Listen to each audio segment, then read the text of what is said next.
Hola a todos, ¿cómo están? El fallo del que vamos a hablar ahora es la Confederación Indígena de Neuquén con sus respectivos puntos y variables. Entre ellos también tenemos el artículo 1 de la Constitución Nacional, que adoptará para su forma de gobierno la forma representativa, republicana y federal. Yo voy a hablar sobre subordinación y coordinación. En el régimen federal van a existir tres tipos de relaciones.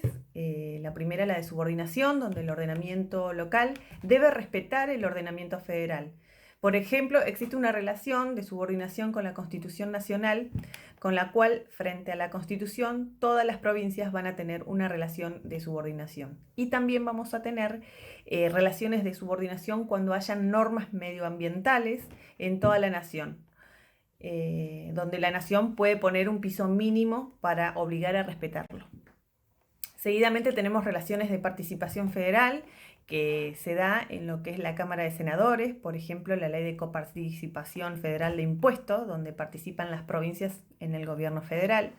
Y por último tenemos la coordinación, donde se reparten ciertas facultades y a partir de ahí coordinar la manera de ejercerlas. Por ejemplo, el Estado Nacional dicta los códigos de fondo, pero los jueces de las provincias son los que van a aplicar esos códigos de procedimientos. Entonces, coordinan y delimitan cuáles son las competencias que le corresponden a cada uno de los centros de poder.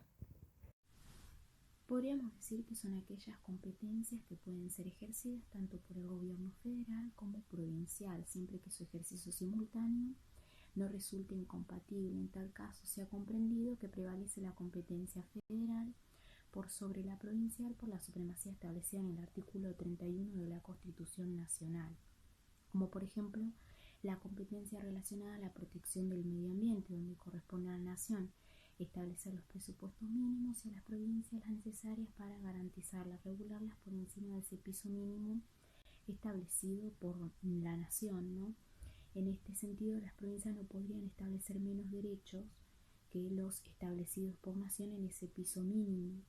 Otro ejemplo de facultades concurrentes se da en el artículo 75, inciso 17 de la Constitución Nacional, que ha reconocido la Corte en el fallo Confederación Indígena de Neuquén respecto al reconocimiento de la preexistencia étnica y cultural de los pueblos indígenas argentinos.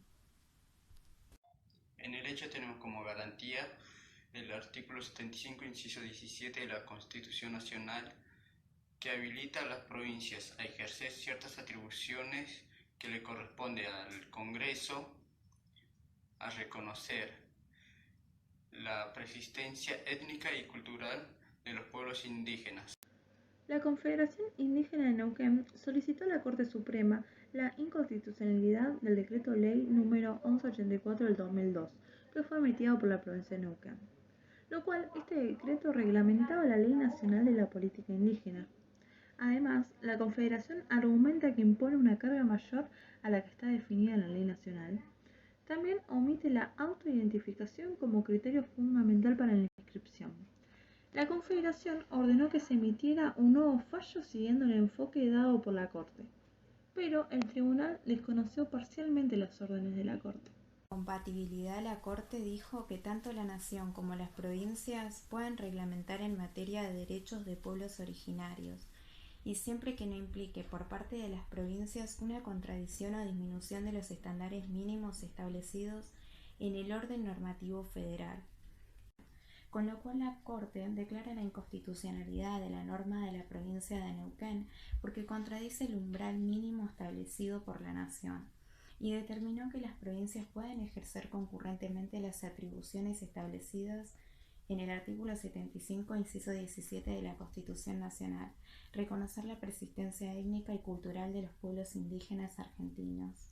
Bueno, buenas tardes. Yo iba a hablar un poco de lo que se trató el caso de la comunidad indígena contra la provincia de Neuquén. Esto fue en el 10 de diciembre del 2013 en la Corte Suprema de Justicia de la Nación, Capital Federal, la Ciudad Autónoma de Buenos Aires. Bien, cabe recordar, ¿no?, que se revocó la sentencia del Superior Tribunal Local, que el mismo se apartó de lo resuelto por la Corte en su anterior intervención en el caso.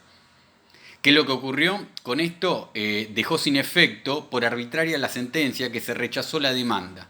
Bien, la misma por inconstitucionalidad del decreto 1184/02. Esto el mismo de la provincia de Neuquén, con lo cual en lo reglamentario de la Ley Nacional de Política Indígena 23.302, pues tal decreto es inconstitucional en la medida que se adecue al umbral mínimo establecido en el orden normativo federal, por lo que cabe requerir a la provincia demandada que ajuste a su legislación en materia de derechos y política indígena, la misma que fue cuestionada en estas actuaciones a los estándares mínimos, que en lo pertinente surgen del bloque normativo federal, en particular en cuanto a la identificación, ¿no?, por la vía de autoconciencia, en cuanto al asentamiento mínimo de 3 familias y en cuanto a la consulta obligatoria al pueblo originario.